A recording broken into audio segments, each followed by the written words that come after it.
আজকের recipe restaurant স্টাইলে পনির butter মশলা, কিন্তু বানাচ্ছি একদম ঘরোয়া কায়দায়। তাই স্কিপ না করে পুরো ভিডিওটা দেখে নাও। আর হ্যাঁ, যারা এখনো আমার চ্যানেলটা সাবস্ক্রাইব করনি তারা চ্যানেলটা সাবস্ক্রাইব করে পাশে থাকা বেল আইকনটা প্রেস করে দাও, যাতে কোনো ভিডিও মিস না হয়ে যায় তোমাদের। তাহলে বেশি বকবক না করে ভিডিওটা শুরু করা যাক। প্রথমে ছোট ছোট টুকরো করে পনিরগুলো কেটে নিতে হবে। তারপর কড়াইতে সাদা তেল গরম করে তাতে পেঁয়াজ কুচি, আদা রসুন, কাঁচা লঙ্কা, শুকনো লঙ্কা দিয়ে বেশ কিছুক্ষণ ভেজে নিতে হবে। এবার দিয়ে দিতে হবে টমেটো কুচি। টমেটো যখন একটু গলতে শুরু করবে তখন দিয়ে দিতে হবে কয়েকটা কাজু বাদাম। সবকিছু হালকা ভাজা হয়ে গেলে নামিয়ে নিতে হবে। ঠান্ডা হয়ে গেলে মশলাটা মিক্সারে মিহি পেস্ট বানিয়ে নিতে হবে, আর সঙ্গে দিতে হবে একটু পোস্ত। আবার কড়াইতে সাদা তেল গরম করে কেটে রাখা পনিরগুলো হালকা লালচে করে ভেজে তুলে নিতে হবে।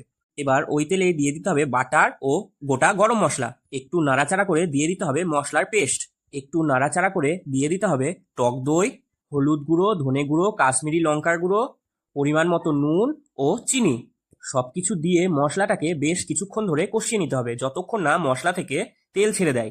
যখন দেখবে মশলার সাইড দিয়ে তেল ছেড়ে দিচ্ছে তখন দিয়ে দিতে হবে পরিমাণ মতো জল। ঝোল ভালোভাবে ফুটে উঠলে দিয়ে দিতে হবে আগে থেকে ভেজে রাখা পনিরগুলো। তারপর গ্যাসটা মিডিয়াম করে ঢাকা দিয়ে 10 থেকে 15 মিনিট রান্না করে নিতে হবে।